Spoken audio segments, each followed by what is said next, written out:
think a common struggle that Christians have is self-defense and concealed carrying. It's something that I hear commonly in comments, especially when it comes to Jesus's quote of turn the other cheek. Now, I did a video a few weeks ago on what that means, because it definitely doesn't mean don't defend yourself, and I'll put a link for that below. But there was a particular passage in Nehemiah, and I brought up Nehemiah in other videos as well, because Nehemiah was kind of at the tail end of the Jewish captivity.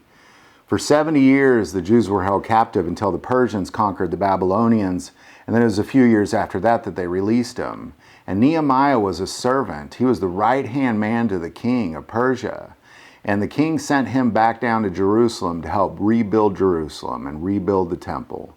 And while he was there, the first thing he tried to do was build the wall, and he met all sorts of adversaries.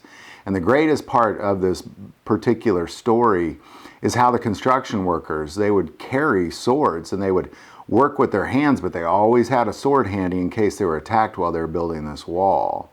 And all the naysayers, they threatened them. They told them that they were going to be killed if they tried to rebuild Jerusalem.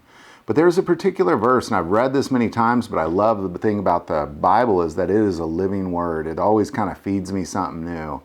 And in 4:14 it says, "And I looked and arose and said to the nobles, to the leaders, and to the rest of the people, do not be afraid of them. Remember the Lord, great and awesome, and fight for your brethren, your sons, your daughters, your wives, and your houses."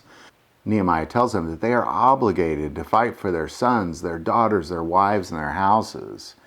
But the thing that kind of grabbed a hold of me in this passage is the way that the sentence starts. Remember the Lord your God, great and awesome, comma. And then he goes on to tell them to defend themselves. And I think that's an important note for us Christians, because as we decide to conceal carry, or as we decide to defend our homes and our families, Nehemiah tells us, remember God and defend your families. And that's exactly what he's saying. As we turn our eyes towards God, that doesn't end the sentence. The sentence then continues on, defend your families, defend your homes. This is a critical piece, and I think it's a critical passage, because what Nehemiah is essentially saying is that it is okay to defend your family. More so, remember God? Now you need to go defend your families. He's great and awesome. Now defend your families. This is a critical passage, and I believe it's a critical piece to being a Christian and being able to defend yourself and your home. If you're a Christian that struggles with this particular thing, I encourage you to take a look at Nehemiah 4:14. Because again, what he's saying is, remember the Lord your God, great and awesome. Now go defend your family. Go defend your house.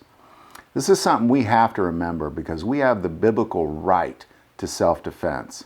More so, I think we have the biblical authority to self-defense. If you like this video, click like and subscribe. You can also now find us at godfamilyandguns.org, on Full30, and also on Facebook, and all those links are below. But the most important part of this YouTube channel is it is a ministry to us, and we take prayer requests. Never hesitate to send that stuff in. If you feel called to support this channel financially, our Patreon link is also below. Thank you for watching this episode of God, Family, and Guns. And as always, love God, love your family, and love guns.